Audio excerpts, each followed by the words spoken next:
for your thesis. My name is Ada Shafinas Karuddin, and I will be your moderator for this session.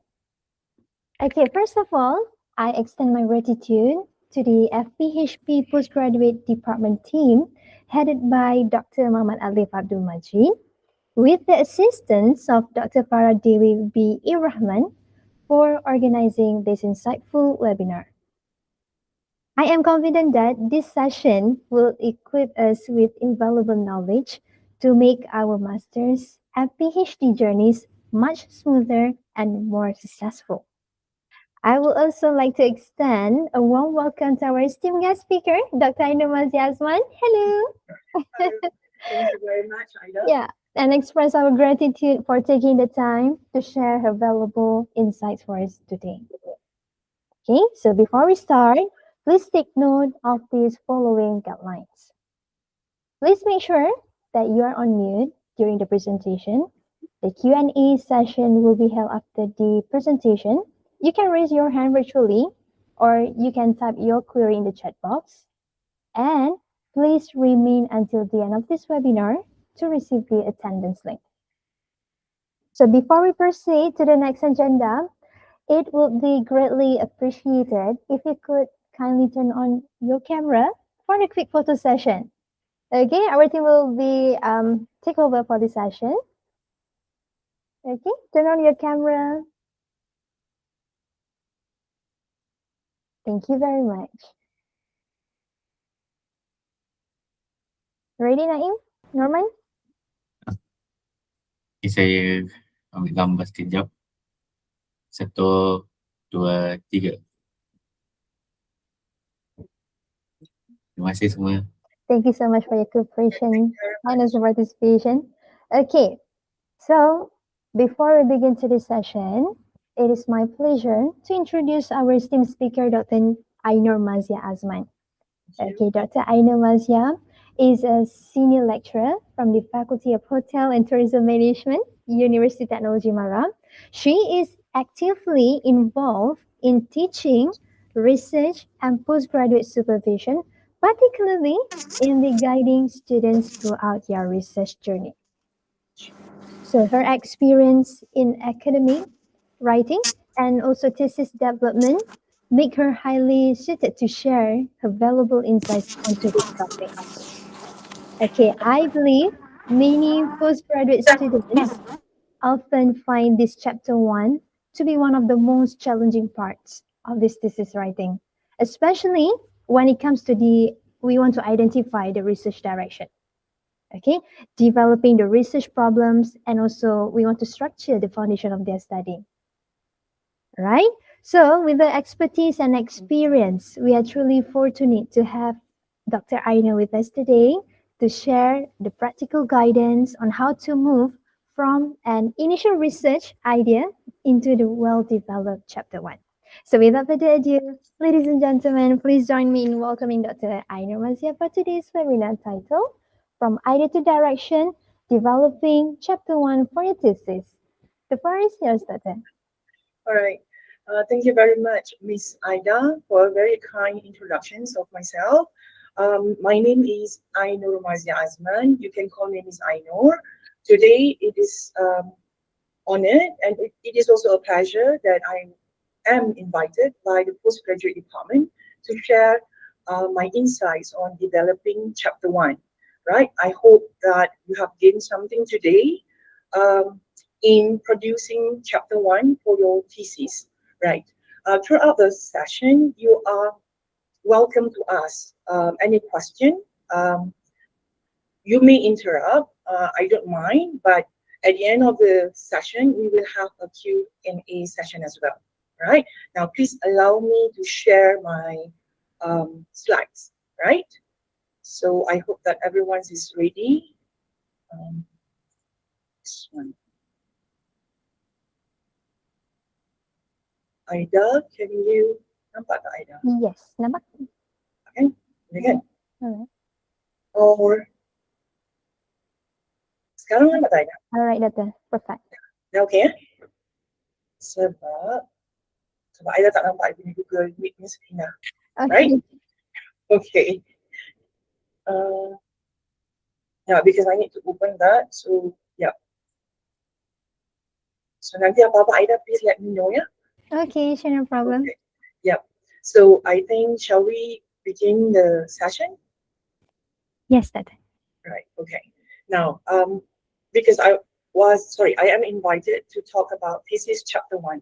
So in this particular session, I hope that these are the learning outcome that I wish you to have throughout the session, right? Especially on the intellectual functions of Chapter 1. So I'm not trying to teach you what is chapter 1. So very obvious that you are postgraduate students, and maybe some of you are also undergraduate students. You have, when you have gone through classes, right, and especially research methodology classes. So I'm not going to tell you what is chapter 1, all right, in terms of its structure. So we'll task about it later.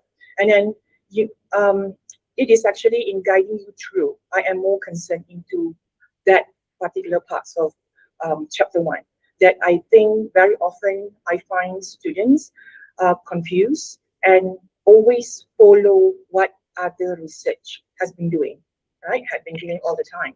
So it is very nice to have this chapter 1 so you can differentiate what is research idea, topic, problem, and gap in developing chapter 1. You can also find how you can align all of these from your background to problem to objective questions and significance of the study. So how you can write a coherent chapter 1, right, to prove that your research is defensible and also very clear, right? And then it might also, at the end of the day, the webinar, this session might let you to reflect on your own research journey. Have you put the right position of your research in the area that you are currently doing? So this is roughly what I am going to cover. I have 4 parts of my um, session, all right, sharing session with you guys. So the first part, what is chapter 1? So anyone would like to try on this part?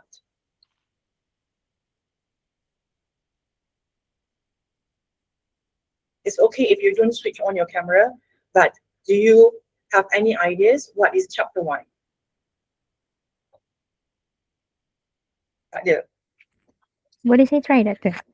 Boleh. This is basically kita punya the direction of our thesis. Dia yang menentukan kita punya basically the introduction, kita punya methodology, semua tu.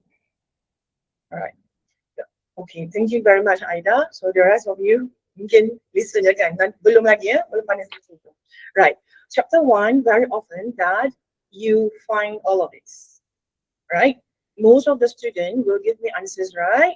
Yes, it is. It shows you the direction. Chapter 1 kan. So it shows you the direction for the rest of your thesis. So usually you will answer, you have introduction, you have research background, you have problem statement, objective questions, and also finally the significance of the study. And you will also mention that you have operationalized operationalizational terms that you are going to use in your research. So all of those, all right, it tells us that you have a structure to complete chapter 1. So structurally, chapter 1 introduces your study. However, all right, this is the main parts that you see chapter 1, the first ideas that you have about chapter 1.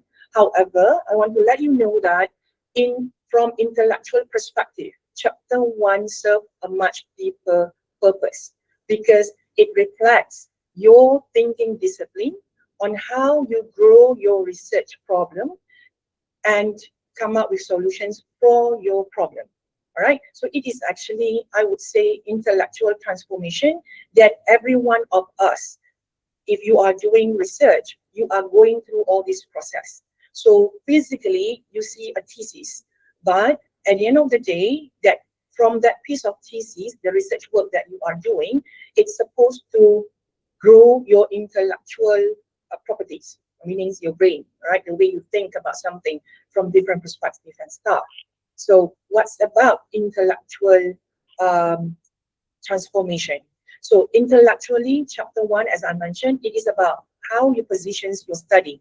So you have to convince about your research, whether you are doing master's research or PhD research. You must convince the reader, especially the panels of examiners, about your thesis. So chapter 1 should be very clear on what you are doing with the rest of your thesis. So the problem should be real, it should be matters, it should be showing insufficient knowledge, existing knowledge, that you must do this research.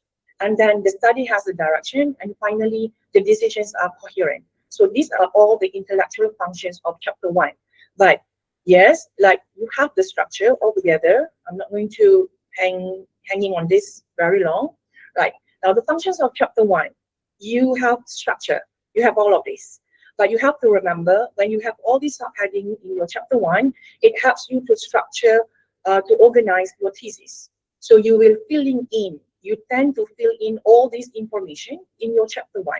But very often, students neglect the logic for having chapter 1, all right, to justify your thesis.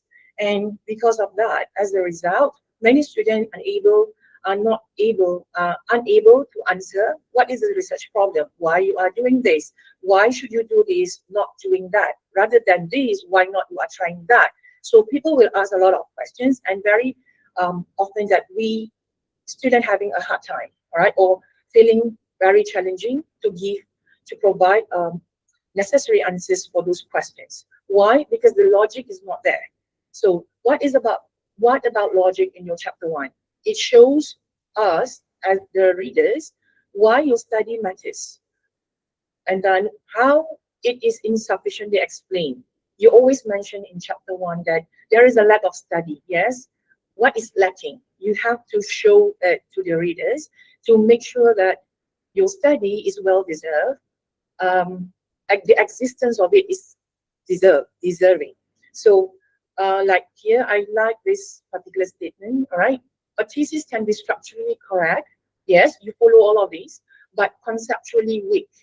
Right, so this will determine later on in your literature review or even your research framework how you make everything together, all these pieces of puzzles to complete the real pictures of your research. So structure without logic produce procedural research. And these are one of the biggest concern as an academic. I'm talking about my own experience after having sometimes in academic line, right? Many of the research, even masters of PhD students, tend to produce procedural research, whereby you have all the structure, but the logic is always not in place. So we have to consider about that. So the question is, if chapter 1 is supposed to position the study logically, then how do you know whether the study is actually coherent? So coherent, so this will lead to, logic will lead to coherence. So what is coherent means? So coherent means that do all parts of your study pointing towards the same intellectual direction. Meaning, you have a research problem, does everything's parts in your thesis working towards solving that problem, all right, working towards that.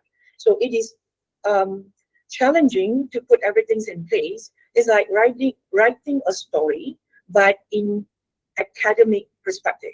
All right, so you cannot create something, right? It is not fictional, but if it is storybooks for children, you are allowed to do that. But in academic, it uses facts and figure, evidence. All right, so all of this writing, academic writing, is not an overnight work. So you have to be very careful and understand what is going on and what really that you want to do in your research. So that will tell us what is research coherent.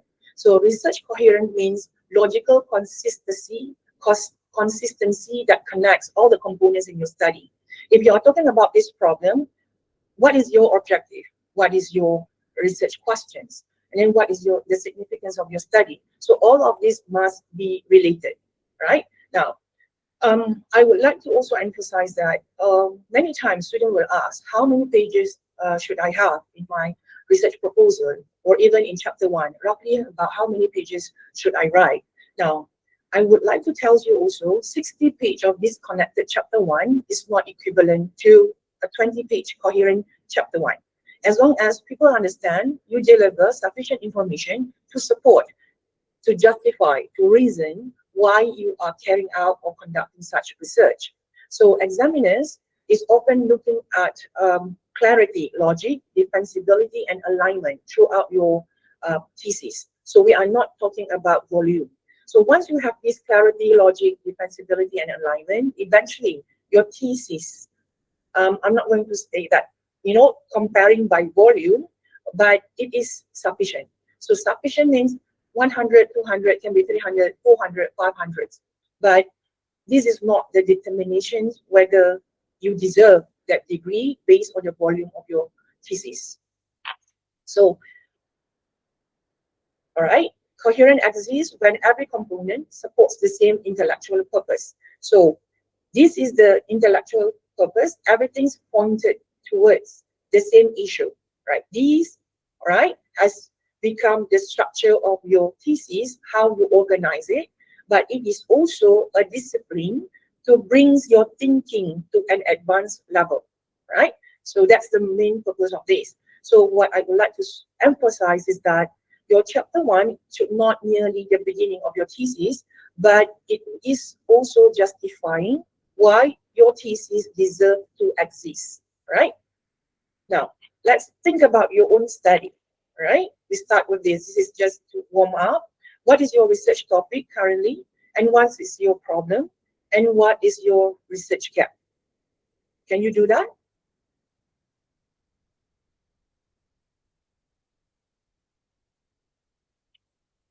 Right? You take about 60 seconds, 1 minute, before I move on to, I think this one, yeah, before I move on to chapter 2. Sorry, not chapter 2, part 2 of my session. I hope that with the first session, right, part 1, because I hardly see you, I do not know your expression, so I do not know where to tackle you in this webinar. But if you have questions with part 1, you may ask questions. But there is something that I would like to think about first before we proceed. What is your study about? What is your topic? What is your problem? And what is your gap? So that you are able to relate with the rest of the content, right, in my sharing session.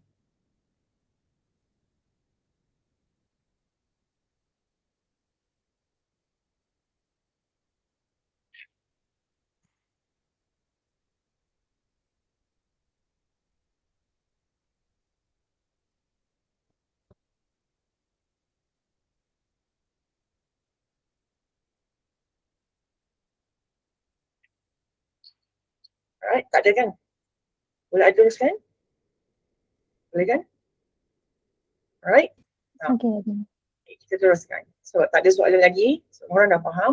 And I would like to also stress on the objective of the session. I'm not trying to teach you what is in chapter 1, but rather I am concerned how you are guided towards doing what called developing conceptual clarity and also research coherence when you are writing your thesis. So part 2 is that now if you have a very clear ideas about chapter 1, it is not only providing you a structure to organize your thesis, all right, to give a sense of directions to your thesis, it is also a sense of directions to your research, right? It's not just about writing. So what's about it? So the part 2 of my sharing session is about coherence. So what is coherence, right?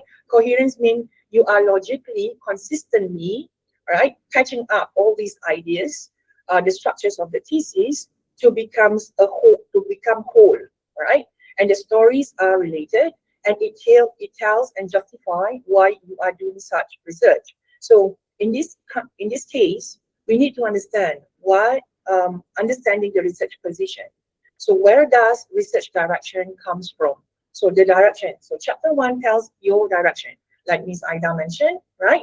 The direction. So now, where your direction come from, All right, so it is already answered because I cannot see you. Again, I do not know how curious you are about this. So I might just proceed with my presentation and we'll talk about that later. So many of the postgraduate students or many students begin with a title and then a method, a variables, a convenient data set, and even anchor paper. I suppose you have heard about this many times, right? I have nothing against anchor paper.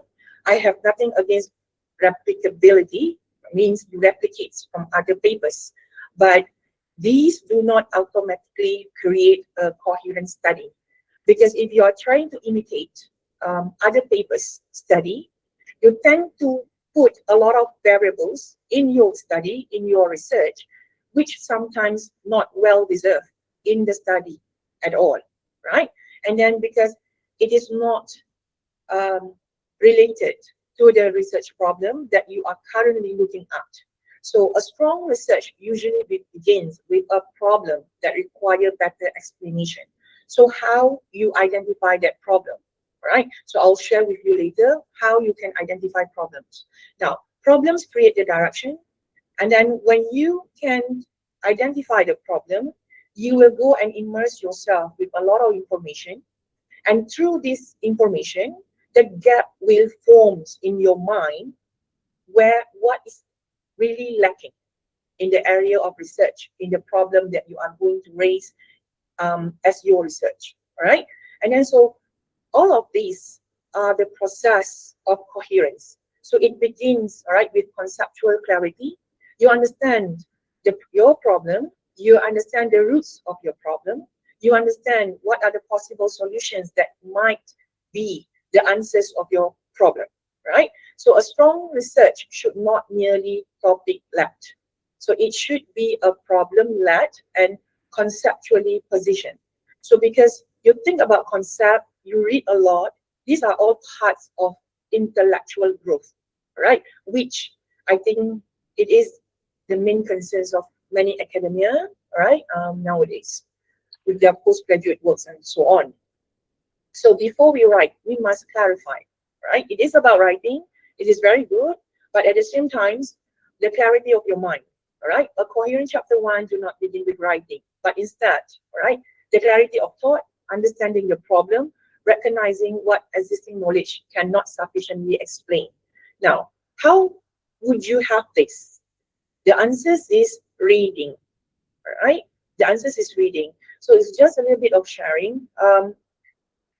It is very good. This is why I think Dr. Farah told me before if I can include chapter 2 literature review in this. So this is where chapter 2 literature review is connected to chapter 1. So I would advise you, if you are studying, if you are doing your research at the early stage, right? So you can go start with reading. Once you read, right, you read the contextual parts of your research, means the places that you are going to do your research. What about it?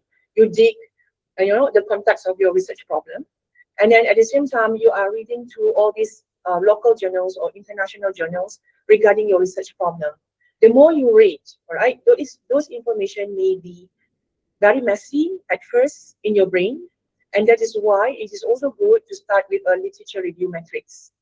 So you know what it is, you are organizing the information in your literature matrix, but at the same time, your mind is also working, sorting things out into the right basket, right? Arranging information in your frontal lobes of your brain. So you are doing thinking, right? The thinking process is ongoing, and eventually what you have read in the past, you will realize, you will come to an understanding, um, fortunately or unfortunately, after days of reading. So that is a natural process of being human being. Perceptual process is always happening to us. So it's just depending on what kinds of information that you put, that you fit into your brain. So the more you read, you will become messy with a lot of information, but your brain is actually working to arrange it.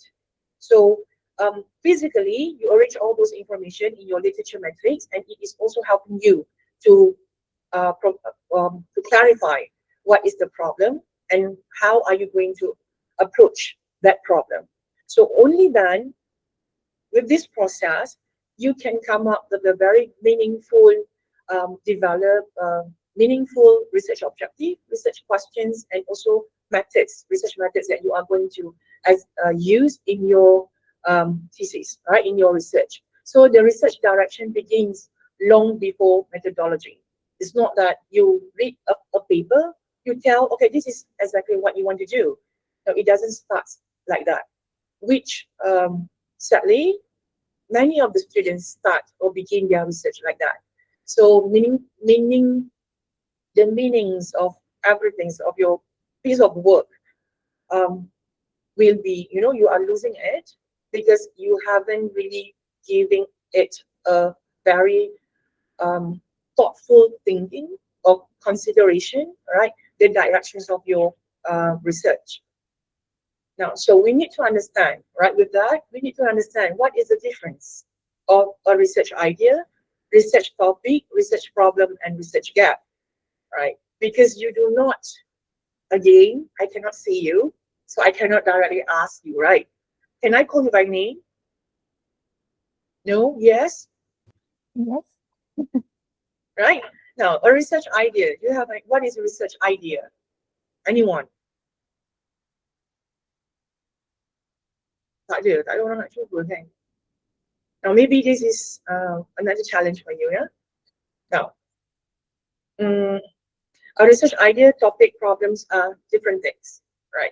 This is it. This is a simple way of explain it, right? A research idea, students always ask. I always ask students, what is your research, right? Your research, oh, my idea is this. I want to study sustainable tourism. I want to do social media marketing. I want to do food review. I want to study visitor satisfaction and whatnot. These are not research problem, but these are research area, right? So idea give you ideas, right? Now, what is research problem? It is something that exists, right? Because something is insufficiently explained. You cannot find the answers. You ask why questions, and then you go and find the answers. You cannot find it. Although you find it, but it is not sufficient. Or there is inconsistency in the findings. Researcher A say find this, researcher B finds this, and then there is interconnected findings or results in those research. Or maybe some of the existing theories does not fully explain the context, right? And there is also a meaningful tension between expectations and reality. For example, the government policy and what is currently being practiced and what is currently in the blueprint or the policy. So these are the problem, right? So a topic tells you about what you are studying. A problem tells us why you must do that study. Right? It's totally two different things. Right? Now, we take a look at what is a research topic and research gap. So research topic is a subject area that you are interested to do, and always there is the first research idea that you have. For example, you want to do employee retention, online learning, customer satisfaction, sustainable consumption, right? Revisit intention. All of those are research topic, all right? It is very broad. It identifies your field, and then, but however, these do not justify your study. So what justify your study, all right? What is research gap? What is missing? All right, existing study focus on the salary and benefits, but overlook workplace emotional support. So these are some examples, all right? And then with research gap, with research problem and gap, it tells you why your study must exist. So at first, it sounds like you don't have problem, you are going to find a problem. But you have to remember a research, why you are doing a research, because there is existing problem that you need an answer. Now, a research problem in your thesis, some of the students, you view it literally means problem, all right, masalah. So in research problem, the problem can also portray or reflect an opportunity. It is not a problem, but you think there is a potential to grow. So that becomes a research problem as well, because you are doing research, you want to find the potential. You are also doing research because you want to find solution, because that solution is given to a problem. So when you do research, there is always a purpose. So the purpose you are doing it is because you have a problem, right? So this problem comes from all your readings, and you construct or develop in your thinking that there is something missing. You are trying to connect the dot, right, to give solution at the end of the day for your research problem. So it serves a purpose. So a topic may give you a feel, but a gap give you a reason to contribute, right? A problem give you a reason why your research need to exist. A gap give you a reason to contribute. Therefore, all the significance of your research that you tell in your thesis is going to be very useful or fruitful, insightful to the, you have practical implication, you have academic or knowledge implications and whatnot. So it becomes meaningful if you have identified at the beginning of your research problem and your research gap.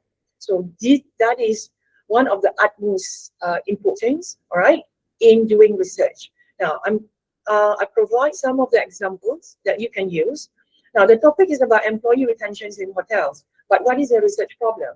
So this is a problem, right? I simplified it because you see hotels give a lot of salaries. However, the turnover rate in hotels among hotel employees are still very high. So did this warrant you to do research? You are questioning, why is that happening? Although you have good rewards, right? Monetary rewards in terms of the benefits, incentives, salaries, and whatnot. Why turnover, staff turnover in hotels are still very high? So you question it, right? So this is the problem. So money alone, incentive, wage alone does not explain employee retention. So this is a problem. So another problem is that I give you examples. The topic is about the use of public transports among visitors. The problem is that the public transport network, especially in Kuala Lumpur, is very extensive, very comprehensive. The government has invested a lot of money, all right, in developing such network. But however, why, right? The use of it, all right, is still very low, and especially the visitors in the urban setting like Kuala Lumpur. So there is a gap that shows that the availability and the use itself, all right, is huge. The gaps, all right. So that is a problem. So you want to go and find out why the government has provided this, right? But why people are still not using it. So that is a problem. So this is how I'm going to show you the relation between topic, research problem, and research gap. So in the problem, you can see the gap already. You always write like that, all right? And we always write like this in a paragraph that you have in chapter 1 under research problem. So that problem is actually, if you look carefully, the problem is this, like employee retentions in hotel is your topic. Research problem, turnover remains high despite the incentive, the monetary rewards that you receive, right? So the gap says you emphasize on the reward, but neglect belongingness, right? So you shows that there are more underpinning factors or other factors that influence staff turnover rate in hotels, right? And then secondly, you have public transport use among tourists. So research problem is that tourists underutilize public transport despite high investment and high availability of it in the urban setting, in Kuala Lumpur, for example. So the research gap can be existing studies. You always say that maybe people underutilize it because of the service quality. So from your readings, based on your literature review, many have not been covering the part where maybe using public transport really affect tourist experience, or maybe, right, they overlooking other kinds of factors that may influence the utilizations of public transport in the city. So now, when you're talking about gap, I suppose you have joined, right? You joined or attended classes in research methodology. When you think about gap, there are several gaps. For example, you have evidence gap, you have literature gaps. Literature gaps is always the one that is used by students who says there is a limited study, there's the lacking of studies in terms of this and that, right? And then, but you sometimes do not see what is currently available to mention as your gap. For example, you have other like geographical gaps. A lot of research have been carried out in other countries like in the US or UK, right? Full season countries, but not in Malaysia, tropical countries and whatnot. Southeast Asian country or small to be smaller, right? Southeast Asian country, and then or maybe the public transport network in UK, in US compared to the Asia, to the Southeast Asia. You have these geographical gaps, and then you have also policy gap, right? The blueprint, the tourism blueprint, the transport blueprint, the hotels. You have like Malaysian Hotel Association and whatnot. You have all these reports, right? So all of these policy reports can also contribute a gap. It is a matter, and then you have evidence gap reports, last year reports, the last 5 years, the statistics, the trend, right? Those are evidence gap. Evidence gap from research findings. So these are the things that you need to read, to put it in your literature review. Only then your gaps can become clearer. So you know, and I understand writing research problem can be very challenging. I think every part of it. You find it very challenging because you do not have enough information. So when you go and read all these literatures, right, all these reports, news, past research and whatnot, you, inshallah, you can find the gap, right, that to help you to justify your research problem. So the key difference in this, right, is that research idea, what interests you, right? You start to be curious about something. So your interest can form the idea, that you have the idea, maybe something that you are interested in. And then you have research topic. What am I studying? That is a topic, right? It becomes more specific. You narrow it down to what actually that you want to study. And after that, you have research problem. So you justify the study, why you need this study. And then finally, you have research gap, right? It is actually to show how your research, all right, may contribute. You are actually positioning your research to contribute practically, or in terms of policy, or in terms of knowledge, right? You fill that gap. So this is basically, this is simply what it means with research idea, topic, problem, and gap. Now, when you do, this is not a sequential kinds of things. You might discover some research gap or research problem, and then eventually all these topic ideas, whatever, will emerge. If you have research idea, then you narrow it down to research topic. So in either way, these are the things that you need to do, and these are the things that you will get from intellectual thinking, right? So the thinking is, if you have done your thinking, you put some input in your brain, inshallah, all of this will come into surface, right? Then you have clarity of what you want to do. So the first part of this, the second part of this, an idea starts your interest, and it can be also either way, I think, all right? And then a topic gives you a study, or the focus of your study, and a problem gives you a research purpose.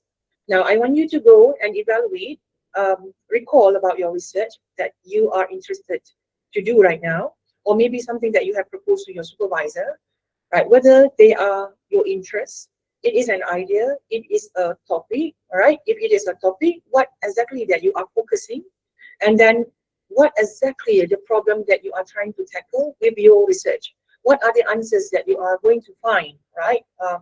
Later on, is going to be fulfilling, all right, for that research problem, all right? Now, do you have any question so far? Am I moving too fast, about part one and part two? All right. So far dia react okay je Dr. Okay, right. Can I give you a break first, and a break for myself as well, about 2-3 minutes? All right. Please take Sure. about 2 to 3 minutes. I need you to, if you have, right, because I cannot see you again, take a piece of paper and write down what is your research topic, research idea, idea, topic, problem, and also gaps. What are the things that you have found? So later on, as we are developing into, going into part 3 and part 4, you can relate to your research problem or research gap, and then you will realize something is happening to you at the end of the session, right? Because that is the purpose of having this session, right? Again, I would like to stress whatever that you will be getting from this session. I want you to go and think how you use this information to position your research, all right, in intellectual manners. It's not about structure, but how you arrange your ideas, your thinking, right, into defensible research topics or research ideas. Okay, so we take about 2-3 minutes. I'll come back. Okay, boleh Aida? Sekejap. Okay, boleh Doktor.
Okay,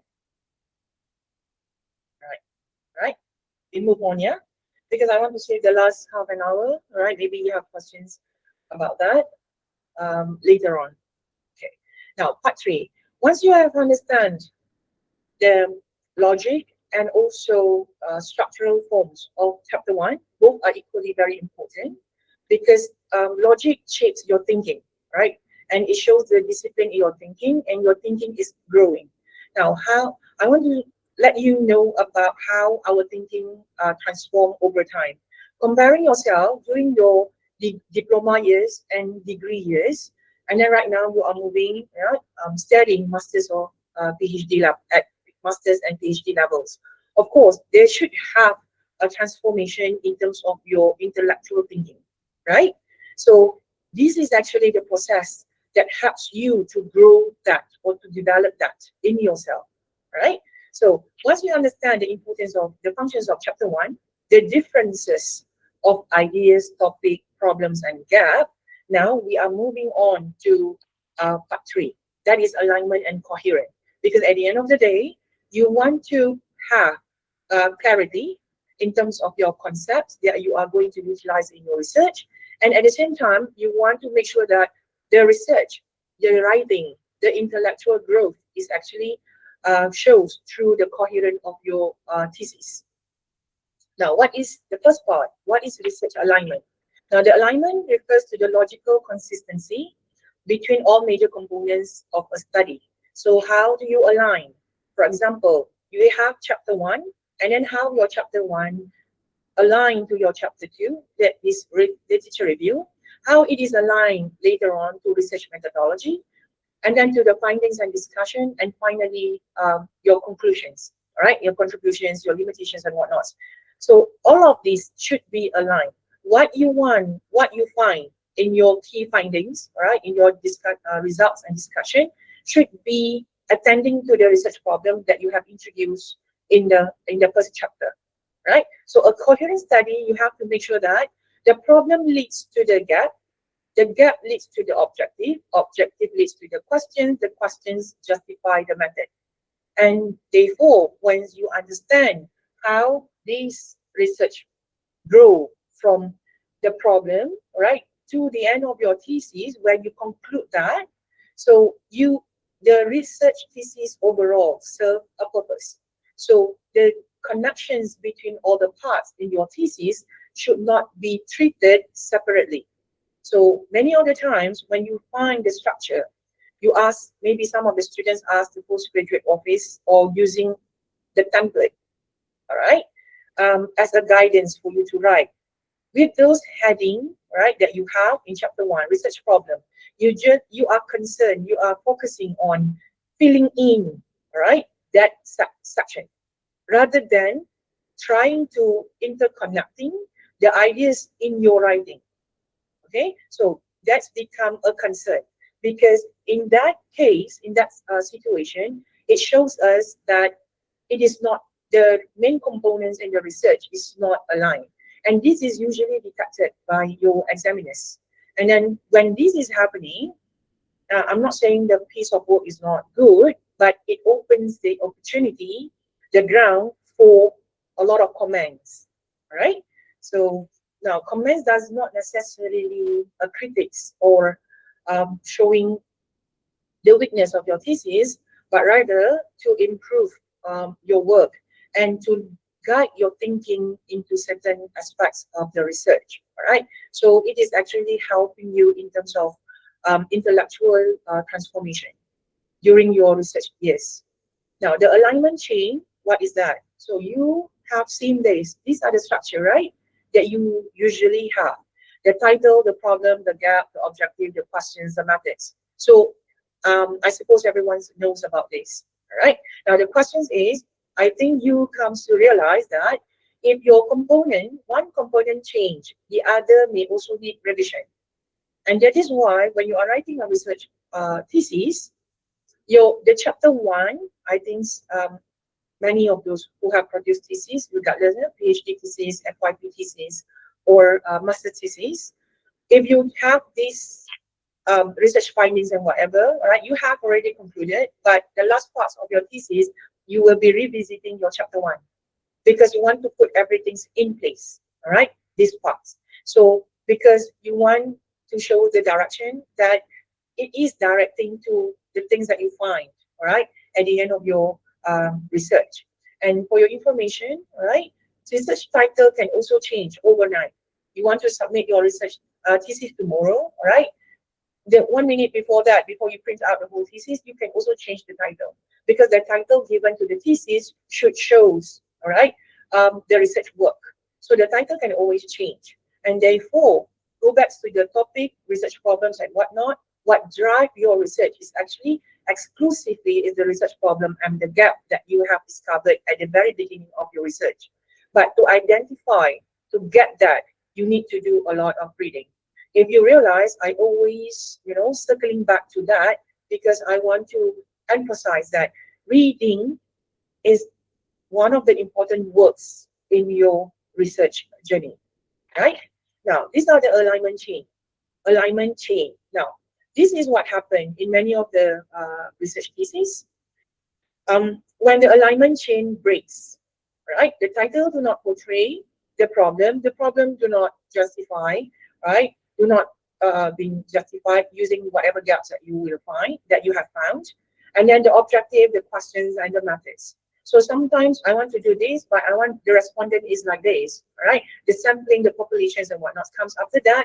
You want to do qualitative, quantitative can be also something that is not determined at the very beginning of the research, because the problem, how, from which perspective you are looking at your research problem will tell what is the appropriate method should you use in your research work.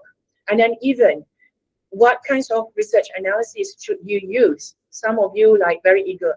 Okay, I know about SEM, I want to use SEM. Sometimes your research problem, the answers to that research problem does not require PLS SEM. So all of the rest of the things that you learn in research methodology, you need to understand that it serves as a backbone to show you, to guide you, how could you obtain most accurate information, data, to help answer your research problem.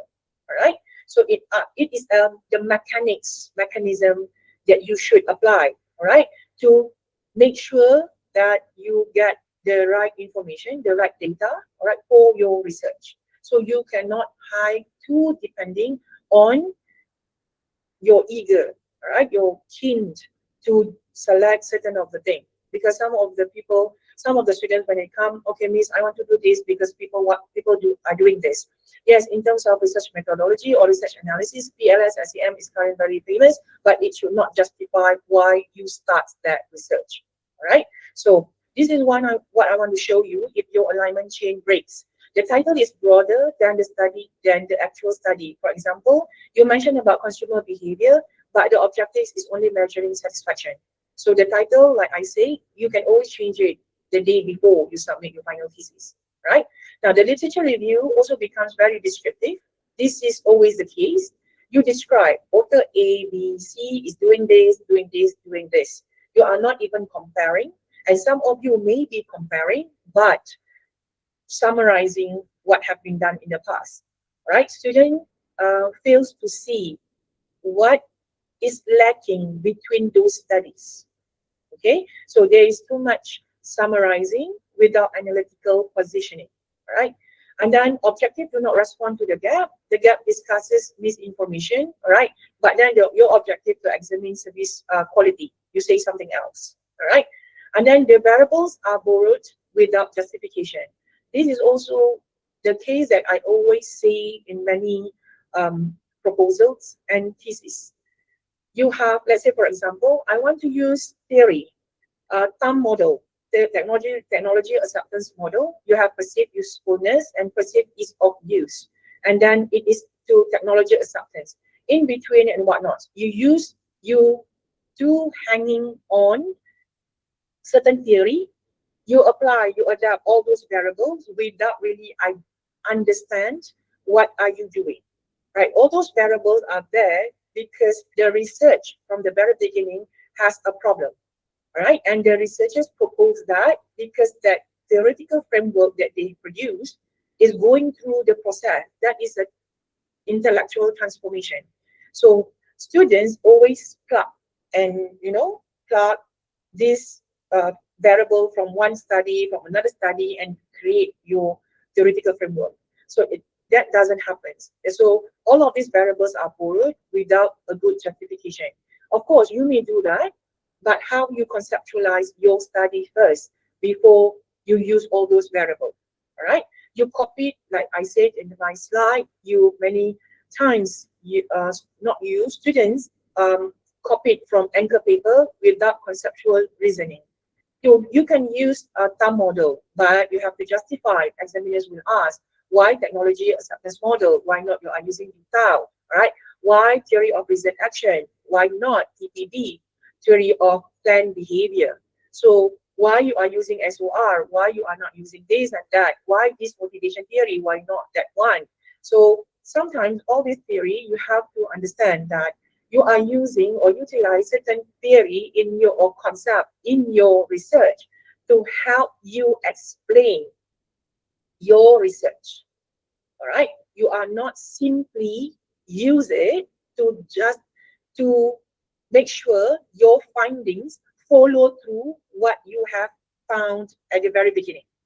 Maksudnya, right, means that you mold the findings of your piece of work. You punya research tu, you mold the findings accordingly by selecting all those variables. Alright, so macam you tak kuih, buat kek, ada mold kan, ada bekas kuih kan. No, research does not happen like that. Because all these problems that you have recognized are very unique on its own. So whatever that you utilize, whatever variables that you have presented in your research must also serve its purpose. Okay. Now, finally, method chosen before the problem is clarified. This is also what is happening. So I want to use SEM before conceptual direction exists. Because sometimes if you use SEM structural equation model, you use PLS, you use AMOS, right? You use whatever variances that you want to find, research analysis, right? And even some students, I just want to use SPSS, I want to do regression, multiple regression, linear regression, whatever. All of those should not exist first before you conceptualize your research. All right? Because once you conceptualize your research, all those mechanics, data collection, sample size, data analysis will come after that. All right? Because these, from those range of data analysis, the mechanics that you have, you will choose the best, all right, to process your data in order to provide the best answers to your research problem. So again, the work is like that. It's not that you go and determine, you find this is convenient, all right, okay. That is also some of the emerging phenomena, I think, in academy. You want something that is very convenient. You consider conveniency before the wake of the problem that encourage you to do research, all right. So please, this session, I hope it can sometimes, all right, calibrate your mind, your thinking into why you are doing research, and especially when you are contributing to the knowledge itself. All right. Now this is the final part of final part of part 3. So now I would like to go. I would like you to examine your own study. Now ask yourself with the research idea, topic, research problem, research gap that you have listed, right? That you have put forwards in your research proposal or in your thesis, right? So now the second, in this stage, can you please tell yourself, or maybe you want to tell us later, what is actually your research problem, right? Does your gap logically lead to your objective? Does it really related?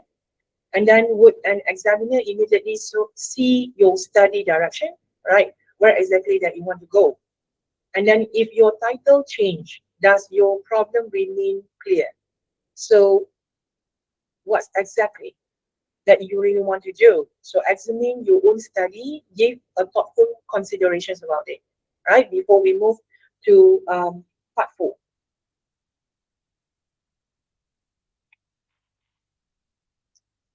Okay, I hope everybody is still doing fine, right? You tak sakit kepala kan?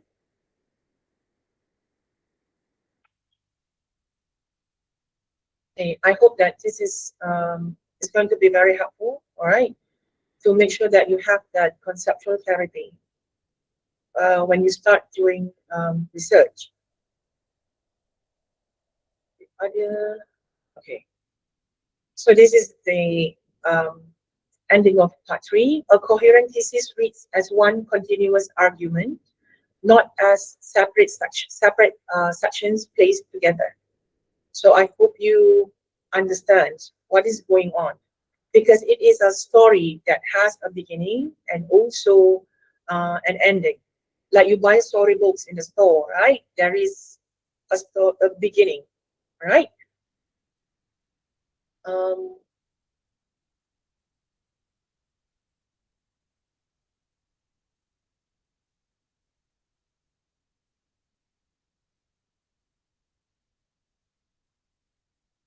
mm, okay, before we proceed to part 4, I have a question from a colleague, all right, Ms.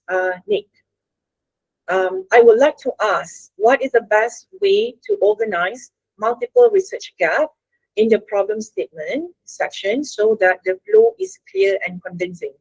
Should the gaps be arranged from general issue to specific gaps, or according to categories such as theoretical, practical, and methodological gaps?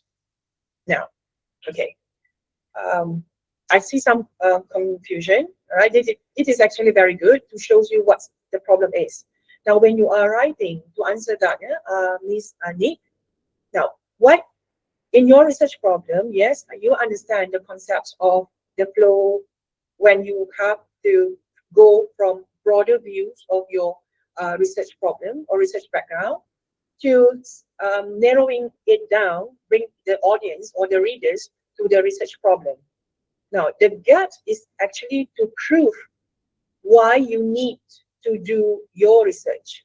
Your research problem, once you have research problem, that is a research problem. But research gap is, like I mentioned, it is actually to shows you how your research may contribute. So the gap will not have any sequence, right? All these gaps is just that you are presenting it in terms of your writing. So the question should be how is not you arrange the gap. It is about how you write the gap. So when you write the gap, this is you are mentioning this research attempt to studying to investigate the use of public transport. This is example, yeah, public transport among visitors. Why this is very important? Because the first the reason is what, right? You can always mention gaps like that. You can sequence it based on your writing. Not the research gap is not, you don't, the gap is actually not a broad one. You have already come to a very narrow part of your study. Only then you are presenting your gap, right? You mentioned about the broader views and stuff. It's about your research background, all right? How you introduce your study, your research from a very general perspective, bringing it into specific area that you want to study. So that is another thing.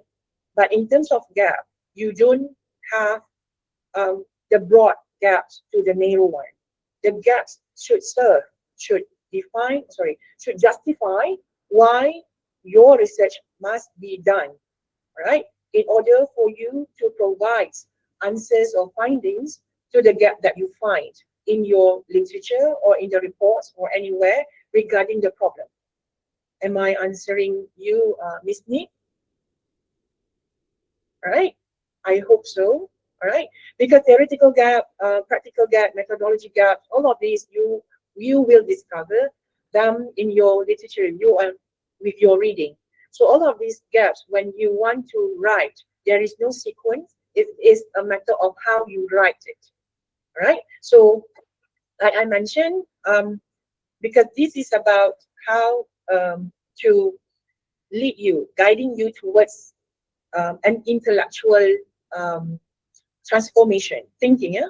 So it's not about writing. So at the end of the day, the process of doing thesis, another part is not about thinking, it is also writing. Okay, that is also an important part of producing a thesis. Because when you have a clear mind, only then you know what to write. Okay, so I hope that leads to that. So any more question? Okay, I have one more question. About the use of theoretical models earlier, Tam, etc. Is it acceptable for us to combine several theories and develop our own framework for the study? Would that be considered a research gap, Doctor? All right, okay. I understand. When you have to be very clear what is research gap about. You find, okay, that based on the context of the question that you ask, okay, you want to use, you have already identified model A is like this, model B is like this, model C is like this. You find these people, all right, missing these people, all right, they are, you discover gaps, all right, meaning to say you, because some of the variables are not there. First of all, I would like to mention, you must remember that all of these authors or researchers are having different, despite the same research topic, they have different research problem. The perspective they are viewing, they might have the same research problem. The perspective they are viewing the research problem are different. And that is why when you want to adopt or adapt a theoretical framework from some study, you do not simply mix and match the variables to become your theoretical framework. Alright? Kejap. Nama dia Emma. Right? So when you want to create okay, that one is the first one that you have to understand. Because when why it will ask why you combine the theoretical framework unless you have theory gap. All right, theory gap. But have you proved this gap to be, genuine, original? Memang gap tu ada, wujud. Because you are actually debating, arguing, right, about the gaps in the theory. But we cannot forget that all this theory exists because the perspective they are viewing certain things, certain matters. Like technology, I understand, like technology acceptance model, dengan you tahu, I bukan orang teknologi ya, tapi berdasarkan apa yang I tahu tentang TAM or you tahu. You tahu introduce later, ada you tahu 1 or you tahu 2. Tapi masih ramai, many people still using TAM, technology acceptance model, because you find it easier. But in TAM model, you have the perceived usefulness and perceived ease of use that lead to technology. Is it technology acceptance? Yang tengah tu apa? Can you share with me? Emma, if you know about TAM? Sebab dia akan ada intention to use later on. Right? So all of those, that from the original TAM model, they are actually measuring yang tengah tu, right? It is actually a mediating variable. So when you swap something, you letak race, you letak technology readiness, right? You want to add more variables into that original models. Yes, you can add, right? I'm not saying it is wrong, but you must justify to show the gap. Right? It is considered a gap, but is it really a gap? Emma, am I answering your question? Right? I hope this is very clear, because at the end of the day, you cannot just add all these variables into original theoretical framework and this is it. You have to prove there is a gap. It is actually building argument, one theory to another theory. And why? And then you come to a conclusion for that part, why this model is a better one. Okay? So then there can be different perspective of this. But later on, I will share some of these gaps, theoretical framework stuff, all right? Now, and then there is also another question. Is it compulsory to include multiple research gaps into the problem statement? I suppose, yes, Siti Fatima? Yes, there are different gaps. Like I mentioned, there are 5 to 7 gaps. Evidence gap, literature gap, theory gap, and then you have policy gaps, geographical gaps, or I do not know how many gaps that I have already mentioned. There are many gaps. If you read, if you have attended the research methodology classes, but all these gaps, let's say 7, it is not necessarily you put all these gaps. The gap should serve as the evidence to tell what is missing that lead you to do the research. Okay, so all this gap, whatever that you find in your in certain thesis, can be different. Okay, Siti Fatima, am I answering you too? It's not compulsory to have multiple. You will have multiple, but you will not have all. Okay, because it is to justify, to strengthen your research problem, why you are doing that research. Right, that is research gap. Okay, shall we continue? Let me finish until part 4. Okay, what's about part 4? Okay, part 4 is reflection. I think I'm on time. All right, let us go through this, and this will let you ask yourself a lot of questions later on. Now, reflection. Common mistakes that delays the thesis progress. The first one is beginning with the method before the problem. So this is the case. All of these are related to chapter 1. When before you have the problem, you have already decided. That you want to do. I want to use SEM interview mixed method. I am weak in quantitative methods. I want to use qualitative. I want to interview. Sometimes it's like drawing a lion, but starts with the tail. If you are a good artist, yes, I suppose you can. But many times, or very often, you have the tail, contoh ekor tikus, keluarnya kepala singa. Okay, because you have already decided what you want to do. So sometimes it does not justify why the research problem or the existence of the research itself. Okay, and then you're treating chapter 1 as a separate section. You write introduction, you write research background without linking the link without interconnecting, all right, the research problem to research objective, objective to question, question to significance, and so on. And then when all of these parts, the linkages missing, so the story is not that good because it is actually a jumbles of everything in one chapter. So it doesn't shows the clarity of your mind, all right?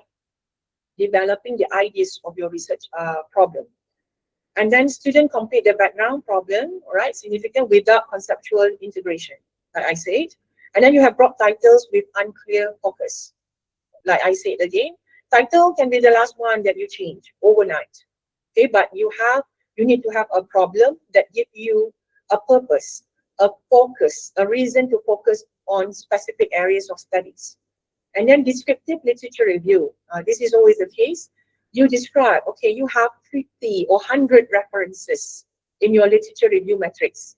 You put in everything, you describe, you summarize, this research is about this, find this and that, without really synthesizing what is going on, all right, with information that you find from researcher A, B, C, D. You should make comparison. You should be able to identify.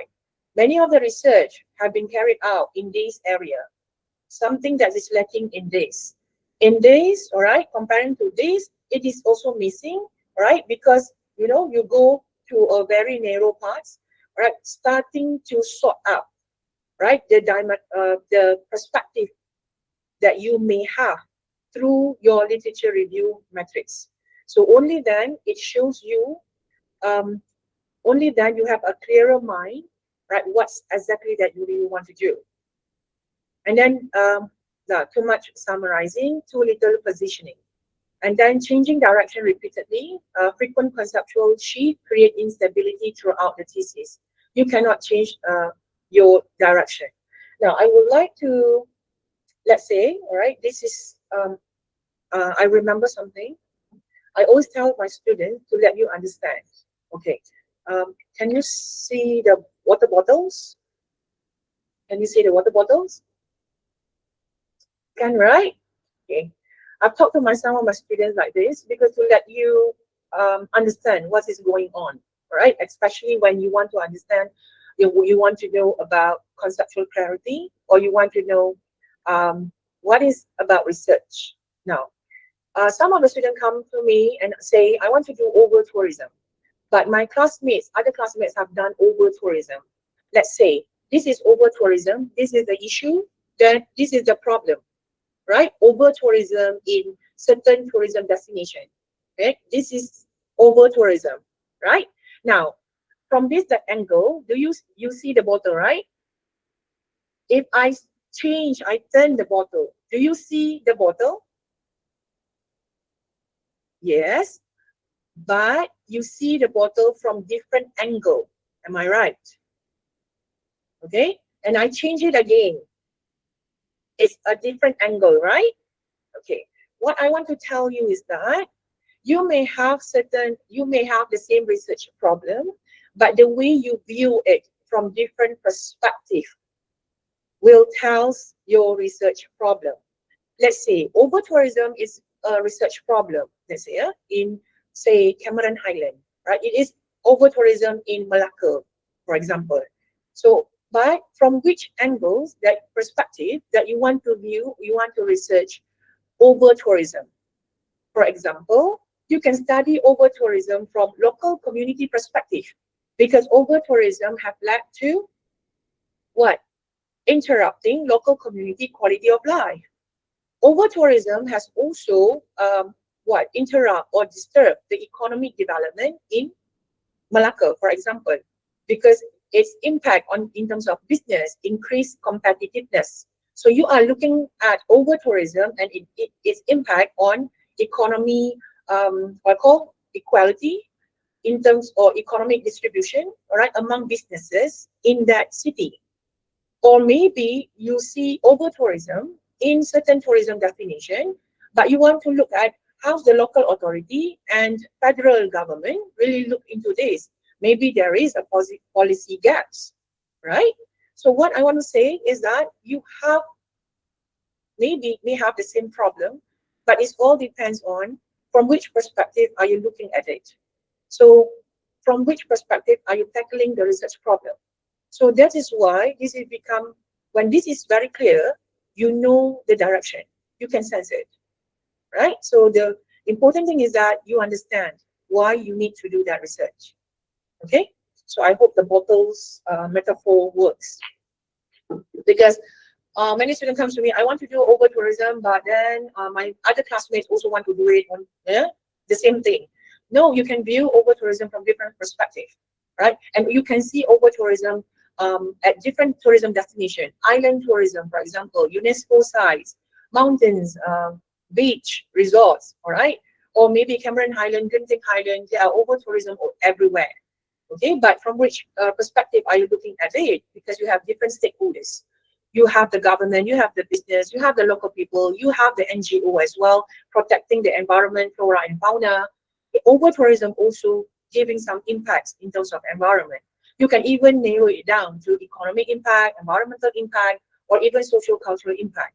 So it determines how and how it determines how or from which perspective are you looking into that problem. Okay, so this is intellectual what I call thinking discipline. So you need to be disciplined to give it a thought, to consider, to frequently, I mean all the time, the perceptual process is happening. But before that happens, you need to read and give yourself some inputs to think. Right? Now, um, some of the reflections, I think this is things that you need to reflect before you start and whatnot. Yeah? This is our common mistakes that we usually have. And then this is also one of the concerns that I want to tell, right? So I suppose that you know about this, the anchor paper issue. Now, anchor papers become problematic, and I would like to say that I do not against anchor paper, but I need you to understand when to use anchor paper. Now, students have a very hard time to find a research topic, research area, and whatnot. I do understand because our intellectual levels are so different. And that is why we are studying to develop our intellectual property, right? I mean, our thinking. So anchor paper becomes problematic when you borrow the variables without justification. This paper is doing this, I want to do exactly like this. This is the framework, I want to go and do this in my research. When you are starting like that, the problem never exists. And this is why you produce a procedural research. You just follow the procedure. At the end of the day, do you grad? Yes, you are. Is intellectual transformation happening? So you don't need to answer, and maybe you can keep it, all right? So, and because of this, the directions of my sharing session is like this, okay? Now, and then the problems with anchor paper is that it imitates the framework without understanding the assumption. Like again, I want to use term, and then I add a lot of other variables without really understanding that term is actually measuring, I forgot what's the variables in between. It is measuring the mediating effects of that variable to the whole technology acceptance model. Okay? And then you replicate the structure. Students replicate the structure without conceptual ownership. You replicate it. At the end of the day, you cannot say that this is my work, right? Because you imitate it. And then you follow the methods without, because they appear convenient. And again, everything seems very useful, very convenient when you have anchor paper. But believe me, the anchor papers that you have chosen, all right, to cling on it for the entire process will later bring disaster to your work, because the research problem that the paper trying to solve may not be the same as yours. The research paper, the problem may be in another country, which contextually may show differences. For example, you want to study customer satisfaction, right? In hotels, Hilton overseas have been doing it. If you want to study the same thing with the same hotel brand in Malaysia, you replicate it because it's the same Hilton. But you forget one thing.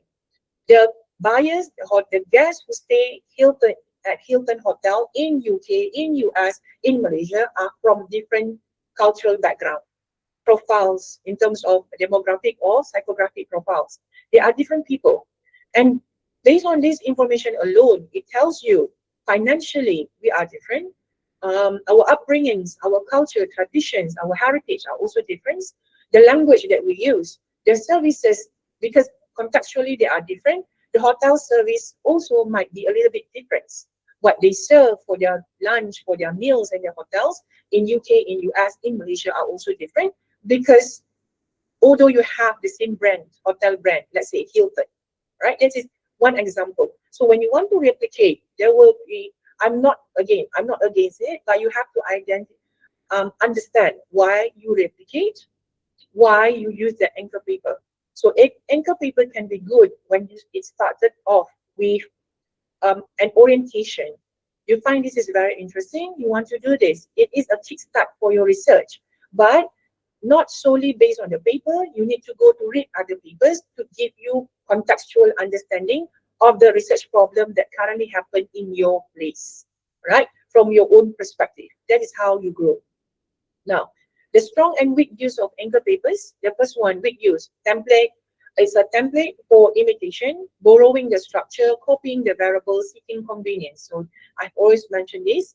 The strong use is that it is a starting point for inquiries, right? It sparks interest in you to ask more. If the anchor paper is doing this, the findings are like this in another country or in another place. Can this be the same in Malaysia?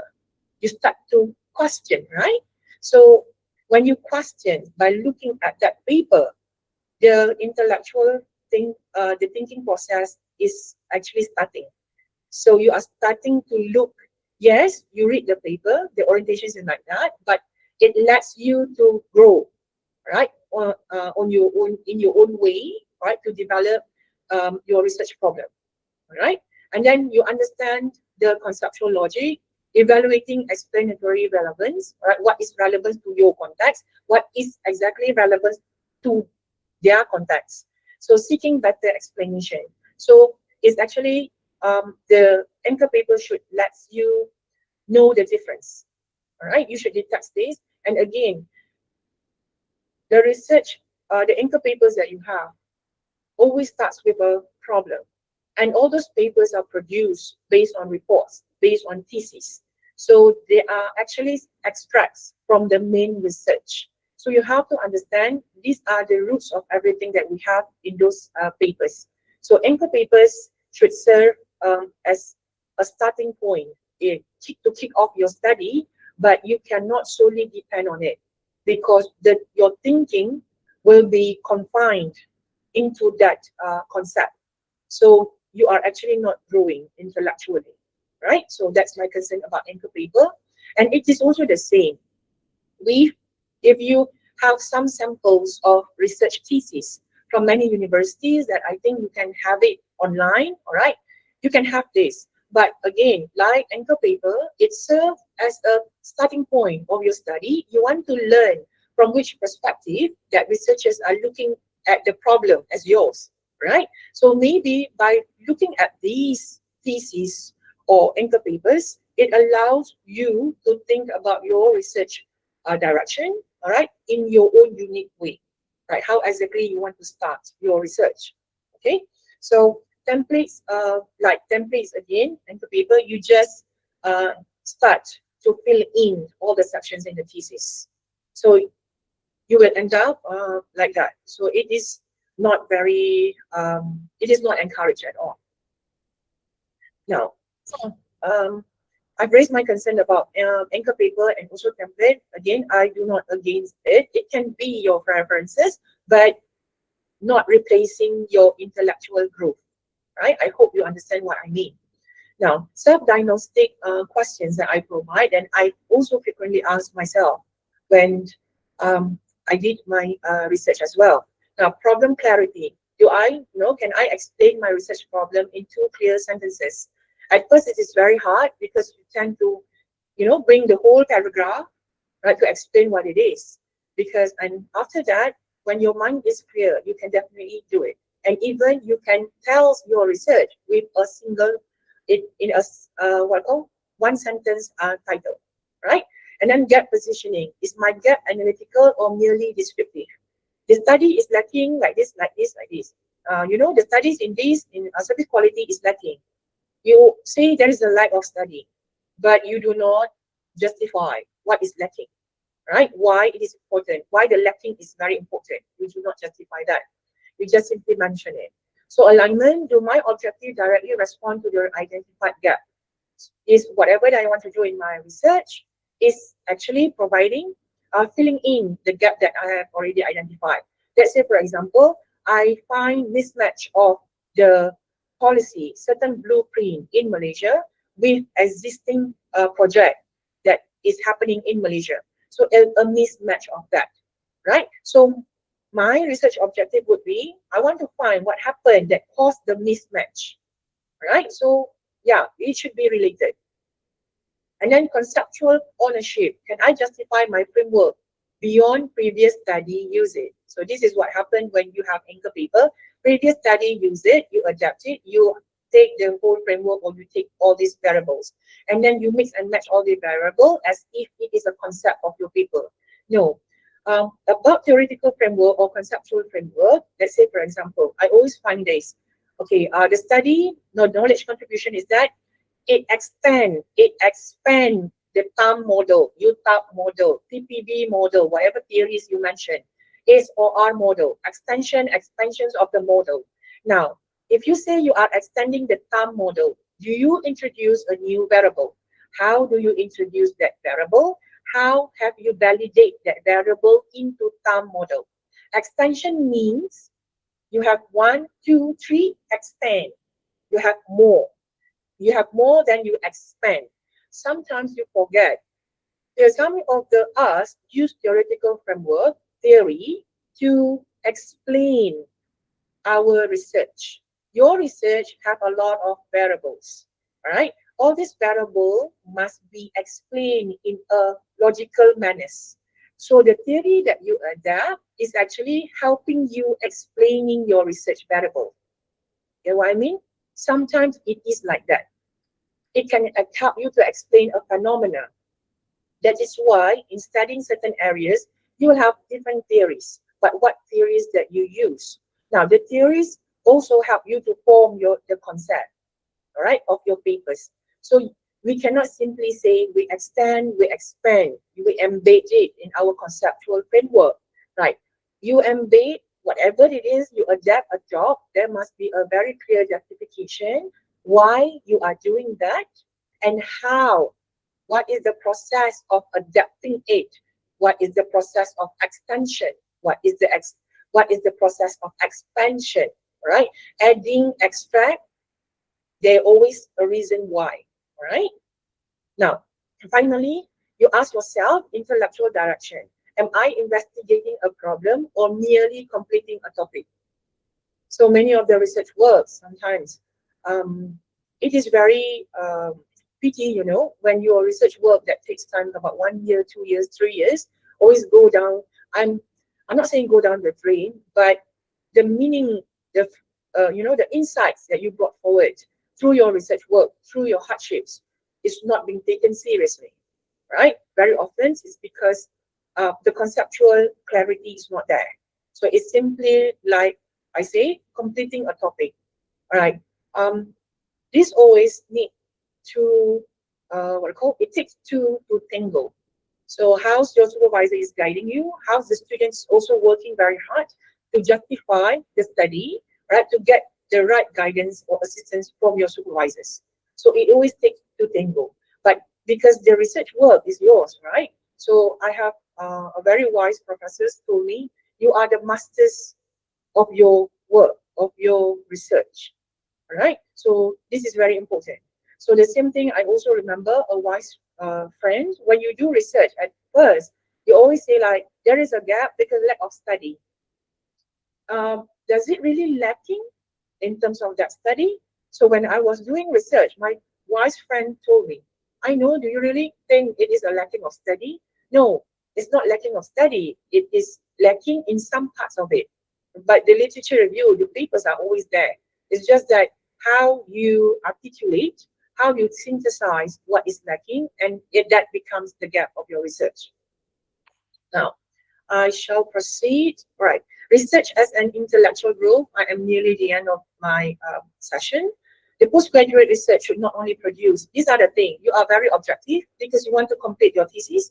This is the objective, right? You must complete your thesis. And also you have publications because it is the requirement. You will also finally get your degree. But what I also want to tell you is that throughout your research work, your study years, it should also develop your intellectual discipline. If you are in food service, culinary arts, hotels, or tourism, you have your own expertise, area of expertise. If you are doing tourist mobility, then you'll be focusing on tourist mobility. If you are doing local community participation, if you are doing food waste, for example, if you are doing something about heritage foods and stuff, so you will be the one who are experts in that field, all right? And then analytical thinking. It should actually polish or train your analytical thinking skills. So in this sense, you will realize that your thinking, your intellectual, the process of intellectual transformation. Right? Your thinking become clearer and you can think from different perspectives, back and forth. And then conceptual reasoning. You always find reasons, all right? You can always find reasons to justify certain things, all right? Because the ability to view the problem from different angles or perspective. And then you are also scholarly independence. That is very important because we can have different school of thought, all right? There is nothing wrong or right. It is depending on from which perspective are you looking into that issues or problem. So this is your thinking. So this shows scholarly independence. Because every time people ask you, looking at from different perspective, you can justify, you can provide reasons, all right, on certain matters. So these are all the clarity of mind. Okay. So finally, a thesis may eventually end, but the way you learn to think through research will remain long after your graduation. Sebab tadi, like I mentioned, the intellectual transformation is happening when you put effort to think about your research problem and the directions of your research later on, or the directions of the piece of work that you are currently doing. Now, the final reflections is that the research idea starts with curiosity. I hope you're curious about what you want to do, not for the sake of, having a piece of master's of degree or PhD. So it's not wrong at all. It's good to have it, but at the same time, find space, opportunities for yourself to grow. And then a topic provides focus, a problem creates the purpose of doing it. When each time people ask you why you are doing this, you can say it with confidence, right? And a gap creates contribution. You know exactly your research, the area of contribution. And finally, you understand coherence, because coherence will connect all the parts and parcels of your thesis. Puzzle, right? You don't have that missing puzzle. So putting the missing puzzle in the whole picture is very challenging, right? Especially if you have thousands of pieces. But if you finally manage to do it, it is a success. It becomes very satisfying, right? Because you know yourself, you can feel the intellectual transformation that you are experiencing, right? And it leads you to somewhere, higher in terms of thinking. So I think I have something to share. I think the journey of doing research, regardless, right, it helps you very importantly in terms of your intellectual growth. Something that I experienced myself with my journey is that I discover at the end of the day, whatever levels of study that you are doing right now, you'll get that piece of degree, a piece of paper, right? But what sparks me is that the journey of getting it is bigger than the title itself. You must remember, because you spend years of doing it. So what you have in your mind is something that people cannot take away from you, right? So I think that's all from me. I wish you have a very, challenging yet very fruitful, insightful journey with your research. All right. So I shall pass to Miss Ida. Thank you very much. Thank you so much, Dr. Inoormaziah Azman, for the insightful presentation. I can say your sharing has provided us with the valuable guidance on developing the clear research directions and also strengthening our foundation of this chapter 1 in this thesis writing. Okay, so it is time for the Q&A session. I encourage all the participants to submit the questions in the chat box, or maybe you can raise your hand virtually. So I will call on you to unmute and ask your question directly. Oh, actually, I do have one question for you, Doctor. Okay, how can the students to avoid in choosing a topic that is too ambitious or impossible to complete? How can we avoid that? Okay. We always started off very ambitious. Okay, so I think many of us who have completed a research know that.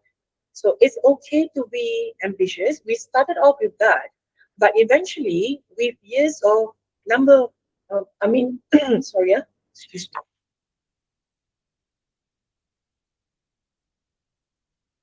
me. Right, pardon me. With numbers of readings that you have been doing, accumulation of readings, right? You will realize that, okay, ambitious, what do you mean by ambitious is that maybe you think the title is too broad for you to cover. You want to do this, but you haven't come very clear to the things that exactly that you really want to do. Therefore, again, my what I call my suggestion, my answers to that is always about reading. So I would advise you to go when you, yes, it is about something very big, but when you do research, it should be something that is finite. So what's exactly that you really want to do? It started off very broad, very broad, and later on moving down to very narrow, which at the end of the day, the ambitious, the things that you feel ambitious at the very beginning, you will realize it is very small. It is very small. So I suppose I'm not saying that the process is like that. If you will always start with something that is very big, but you will discover it later. It is very good discovery. And I also suppose that you have heard about life humbles you. So the grand ideas that you have is always good. But when you do a lot of studies and a lot of reading, you will find that knowledge is actually just a specific dot, a very small dot, small one, in a very huge piece of white canvas. Dalam bahasa Melayunya, dia mungkin kosong bulan, kosong, kosong, kosong, kosong, kosong, kosong, kosong, kosong, tak tahu berapa banyak kosong, beribu-ribu, berjuta kosong, satu ilmu Tuhan. Alright, that is what I want to share. But it's not wrong to be ambitious at the very beginning. I think I'm not saying it's something that is not nice is you have that ideas. Now your work is how you want to realize that idea, the ambitious idea, the grand ideas that you have. So it's actually like a broad ideas that you have, how you polish it to be something meaningful for your thesis, right? So it is actually a point of view on how you can view your ambitious ideas at first, and then through that research process, it is actually a discovery in its own way, right? Your ways of discovering the ideas that you have just now. So I cannot tell you something that maybe you think ambitious, but for other people it's not ambitious at all. Right? It is just not, I don't think, ambitious or grand. It is something that you are interested to do. It is your interest. It's nothing wrong to have that interest to spark, the beginning of your research. It is wrong when you do not do anything. right? You do not work on the ideas that you have from the very beginning to come out with something that is meaningful for your research, right? Am I answering you, Miss Ida?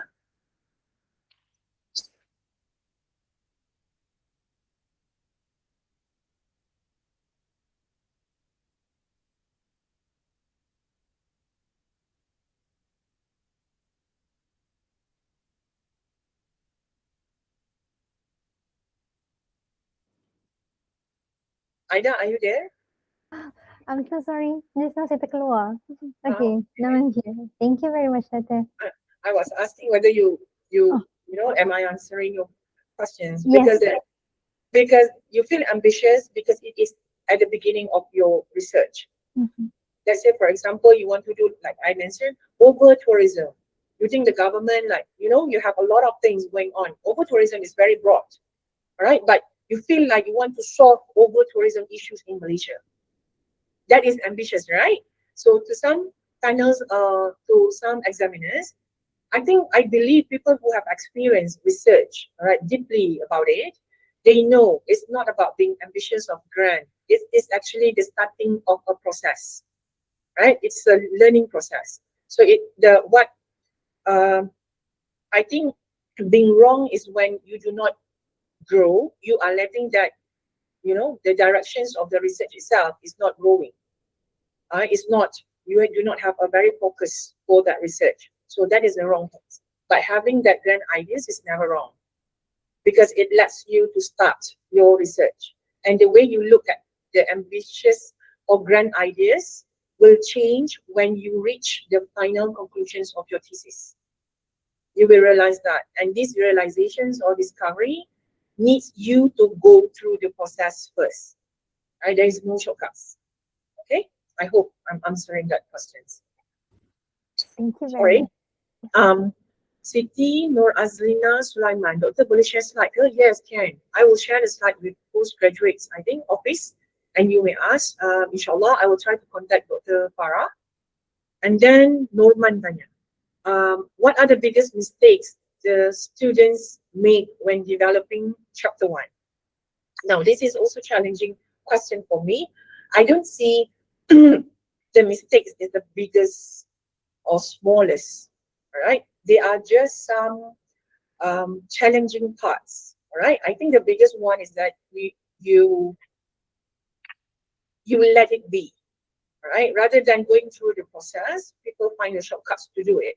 Now, some of the shortcuts macam tadi adalah which I mentioned, the understanding of having anchor paper, the understanding of looking or reading other people's work.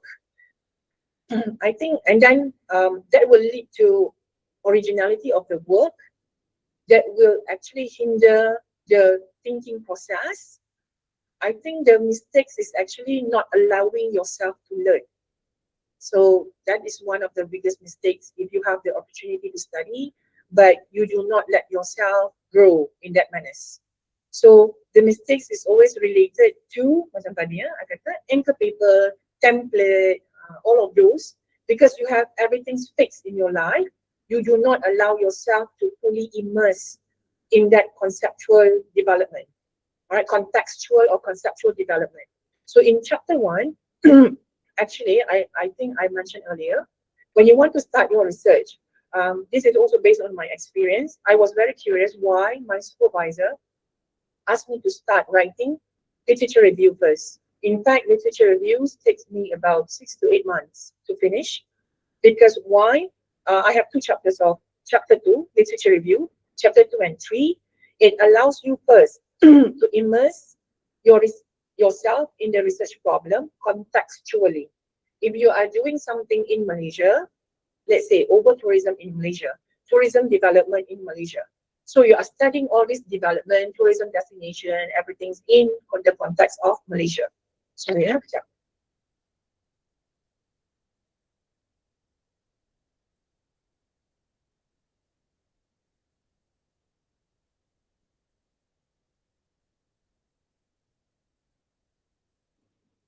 All right. Tadi literature review. So you are doing it in the context of Malaysia. And from Malaysia, you will, while you are doing that literature review, doing that reading, you will discover over-tourism, tourism development in Malaysia is at what level. Does it really happening? Right? It is happening, but the seriousness of it. So you will discover a lot of things. Then once you have contextual understanding of your research problem, you move on to a broader view of it. You start to read the over-tourism, tourism development in other countries, right? For example, in the UK or in the US. So other more developed countries. And then you maybe narrow it down to a smaller context at international level. For example, Asian country, Asian. And then you move, narrow it down further to ASEAN countries, for example. So all of this is actually all the reading that you do, the way you put it from a broader view to a narrow one, right? Narrow perspective, looking at your research problems or context, it is actually training your intellectual discipline.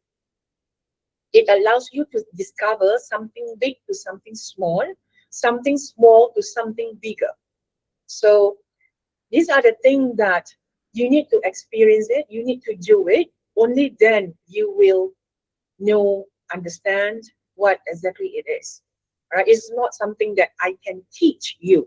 It is something that your supervisors, your teachers might guiding you, but the rest of the work will depend on the students, on how much you invest, you put in effort into your own work. All right? So the biggest mistakes, I would say, is all those challenges that you have, but finding the simple ways of the most convenient ways of doing it.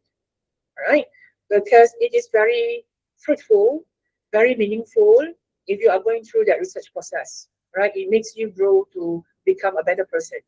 All right, I hope that is that answering your questions also, Normania or Mr. Norman. And then we have Shafuddin. Okay, no more question. Thank you, doctor, for the insights. All right, you are most welcome. All right. Now, please feel free to ask questions if you have anything. All right. You can also contact me through email. I have also a phone number. You can get it from Postgraduate. I didn't put it in my slides after all.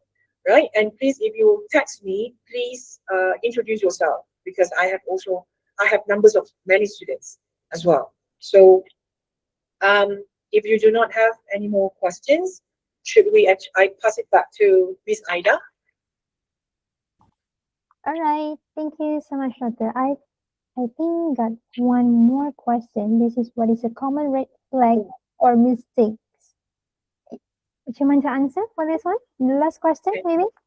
Okay, I nampak dah. Sekejap. I got a question. What is common red flag or mistake when writing problem statements that causes examiner to reject the proposal or demand major revisions? Okay. This is also one of the experience that cause people to reject, because probably there is no problem at all. When there is no problem at all in your research problem, in your research proposal, this is when the examiners will reject your whole proposal. And sometimes you have the problem, but the problem is elusive.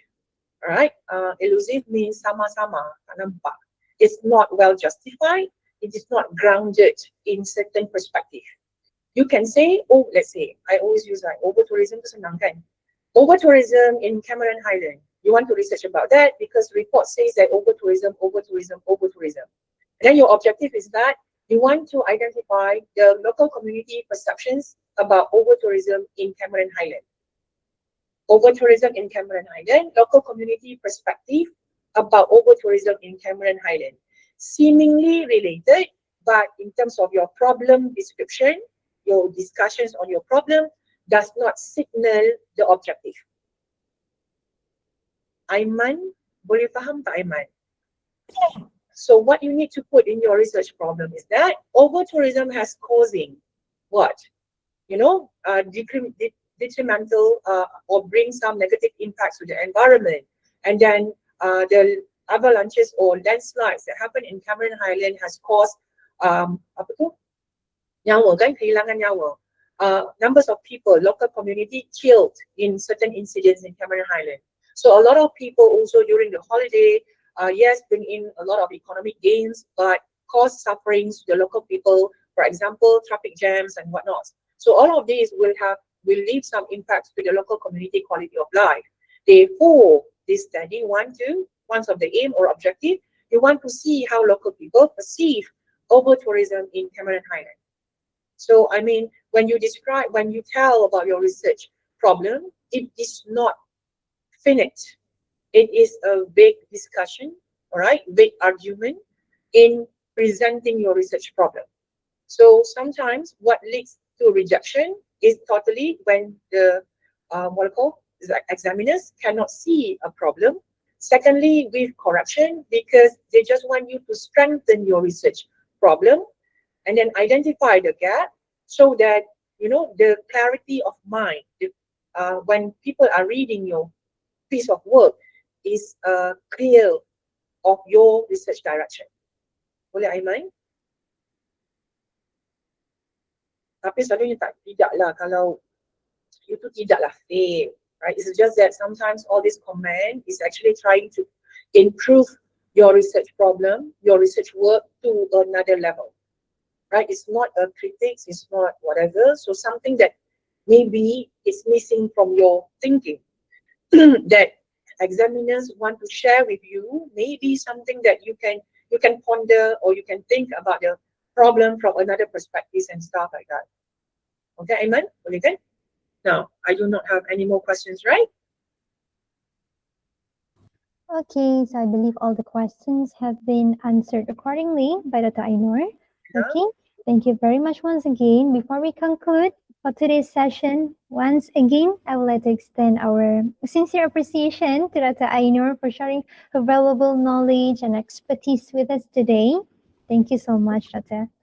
Can I also thank you very much for Good. everyone, and I hope and I'll pray that everyone, inshallah, smooth journey Inshallah. too, inshallah. But you will get something, and intellectually you are growing. Yep. All right. Thank you very much, and all the best for everyone. Thank Miss you. Aida, thank you very much, and to the postgraduate office too. So should I leave right now? Can I? Okay, yeah, All right. sure. So I Okay, need to stop sharing first. All right. Thank you very much, everyone. all Have a right. lovely day. All right. Thank you. Thank you. So to all the participants, thank you also for taking the time to join us in the webinar. Okay, Right. so don't forget to click our attendance. Okay, so thank you once again for joining us. So we have ended our session. Stay safe and have a pleasant day ahead. Assalamualaikum and goodbye, everyone.